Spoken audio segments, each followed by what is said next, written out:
Well, a new poll by Civil Beat, an online local news service, shows Neal Abercrombie leading in the governor's race. It shows Abercrombie with 49.5% of the vote compared to Republican Duke Aiona with 44.5%, 5% still undecided.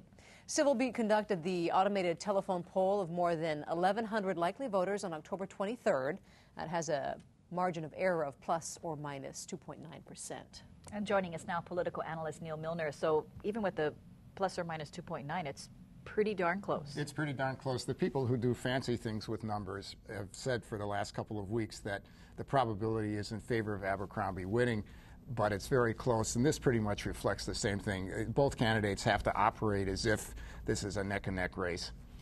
And the key thing is each side needs to get their voters, their supporters out there. There are two key things. One is to get yours to turn out, and the other is to get the undecided. And so if you look at that Abercrombie rally, it's interesting because he's doing both there. He's trying to energize the Democratic base to come out, and he sat there and talked about the fact that this is about getting the undecided to be part of the politics of addition that he talked about.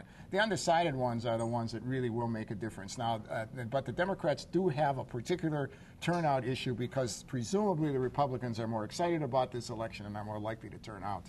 So at this point, in the year 2010, yes, in this type of election, how much stake do you put in these polls? We just heard about the Civil Beat poll. A lot of the national pundits saying, hard to tell these days. It's a different day and age. Well, it depends. The best way to look at polls is the more that there are, and the more consistent the pattern, the better than they are. The polls are actually pretty good at predicting these sorts of things. If it's a close election, you don't know. But here's one little trick.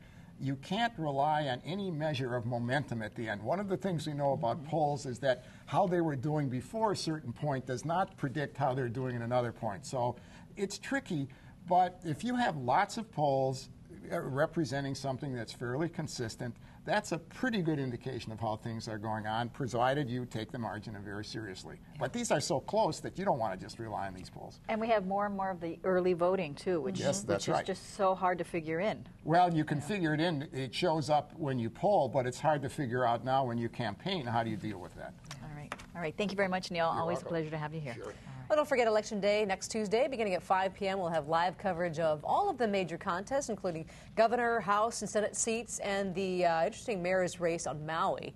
At 8 p.m., we'll break for America's #1 show, Dancing with the Stars. After the results are in from the dance floor, we'll bring you election results on a special edition of KITV4 News at 9:30. And then we'll continue our election coverage at 10 and stay on until the races are decided.